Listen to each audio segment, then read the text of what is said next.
Hello friends, வணக்கங்க. நம்ம இந்த வீடியோவில் என்ன பார்க்க போகிறோம்னா, ஒரு சூப்பரான குயிக்காக செய்யக்கூடிய மாதிரி ஒரு மீன் குழம்பு. வாங்க இது எப்படி செய்யலாங்கிறத இந்த வீடியோவில் பார்த்துடலாம். அதுக்கு முன்னாடி நம்ம சேனலுக்கு முதல் வரீங்கன்னா சப்ஸ்கிரைப் பண்ணிட்டு பெல் பட்டனை ப்ரெஸ் பண்ணிட்டு பாருங்கள். அப்போ தான் நம்ம போகிற வீடியோ உங்களுக்கு நோட்டிஃபிகேஷனில் வந்துகிட்டே இருக்கும்.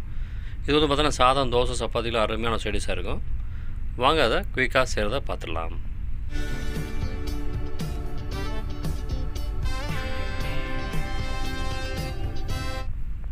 அதுக்கு என்ன பண்ணுங்கன்னா, இது மாதிரி கடாயில் 2-3 டேபிள் ஸ்பூன் எண்ணெய் சேர்த்துக்குங்க. எண்ணெய் நல்லா சூடானதும் அது வந்து கொஞ்சம் வெந்தயம் சேர்த்துக்குங்க. ஒரு 1/4 டீஸ்பூன் அளவுக்கு வெந்தயம், அதே மாதிரி 1/4 டீஸ்பூன் அளவுக்கு ஜீரகம், 1/4 டீஸ்பூன் அளவுக்கு பெருஞ்சீரகம், இதெல்லாம் சேர்த்துட்டு லைட்டாக வறுத்துக்குங்க. மீடியம் ஃப்ளேமில் வச்சு வருங்க. அடுத்து பொடிச்சா கட் பண்ண இஞ்சி, வெள்ளைப்பூண்டு இந்த மாதிரி சேர்த்துக்கிட்டு இதே நல்லா ஒரு ப்ரௌனாக வர வரைக்கும் வறுத்துக்கலாம். இந்த மாதிரி வந்ததும் அதில் வந்து ஒரு 100 கிராம் அளவுக்கு சின்ன வெங்காயம், ஒரு பெரிய வெங்காயத்தை இந்த மாதிரி பொடிச்சா கட் பண்ணி சேர்த்துட்டு இதே கொஞ்சம் லைட்டாக வதக்கி விடுங்க. இந்த மாதிரி வதங்கி வந்ததும் அதில் வந்து ஒரு தக்காளியை இந்த மாதிரி 2-3 கட் பண்ணி சேர்த்துக்குங்க.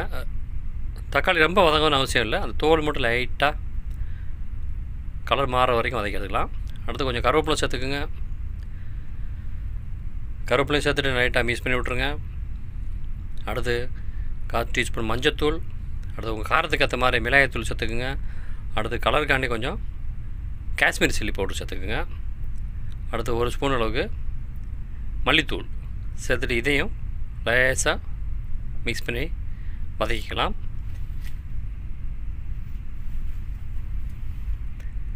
இந்த மாதிரி வதங்கினதும் அதை நல்லா ஆற வச்சு மிக்சர் ஜாரில் சேர்த்து கொஞ்சோண்டு தண்ணி சேர்த்து லேசாக மைய அரைச்சி எடுத்து வச்சுக்கலாம். இந்த மாதிரி மைய எடுத்து தனியாக எடுத்து அரைச்சி வச்சுக்கோங்க. அடுத்து அதே கடாயில் இந்த மறைச்சி வச்சுருந்த அந்த விழுது அப்படியே சேர்த்துருங்க. கையால் நல்லா வலித்து எடுத்து அதில் சேர்த்துட்டு அந்த மிக்சர் ஜாரையும் கொஞ்சம் லைட்டாக தண்ணி ஊற்றி அலசி அதையும் சேர்த்துக்குங்க. அடுத்து உங்களுக்கு எந்த அளவுக்கு குவான்டிட்டி வேணுமோ அந்தளவுக்கு தண்ணி சேர்த்துக்கலாம். நான் இந்த மாதிரி 2 கப் அளவுக்கு தண்ணி சேர்த்துக்கிறேன். சேர்த்துட்டு குடம்புளி ரெடி சாதா எப்பவும் சேர்க்குற புளி சேர்த்துக்குங்க. அடுத்ததுக்கு தேவையான அளவு உப்பு சேர்த்துட்டு நல்லா கட்டி இல்லாமல் எல்லா இடத்துலையும் போகிற மாதிரி நல்லா மிக்ஸ் பண்ணி கிளறி விட்டுக்குங்க. மிக்ஸ் பண்ணிவிட்டு அடுத்து 4-5 பச்சை மிளகா கட் பண்ணி சேர்த்துக்குங்க. நல்ல ஒரு ஃப்ளேவராக இருக்கும். திட்டி இதை கொஞ்சம் மூடி போட்டு ஒரு 10 நிமிஷம் நல்லா கொதிக்க விட்டு எண்ணெயெல்லாம் பிரிஞ்சு வர வரைக்கும் நல்லா கொதிக்க விடுவோம். பாருங்கள், எண்ணெயெல்லாம் பிரிஞ்சு சைடில் சூப்பராக வந்திருக்கு. இதில் வந்து உங்களுக்கு விருப்பமான மீன் எந்த வேணாலும் சேர்த்துக்கலாம். நான் வந்து இந்த மாதிரி அயில மீனை சேர்த்துக்கிறேன். 2-3 கட் பண்ணி சேர்த்துக்குங்க. இல்லை முழுசாக கூட நீங்கள் சேர்த்துக்கலாம், உங்கள் விருப்பம் தான் அது. இந்த மாதிரி சேர்த்துக்குங்க. சேர்த்துட்டு லேசாக ஜென்டலாக லைட்டாக மிக்ஸ் பண்ணி விடுங்க, உடஞ்சிடாமல். இந்த மாதிரி எல்லா இடத்துலையும் பரம்பரை நல்லா மிக்ஸ் பண்ணி விட்டுட்டு மூடி போட்டு ஒரு 5-6 நிமிஷம் அந்த மீனை வேக விடுவோம்.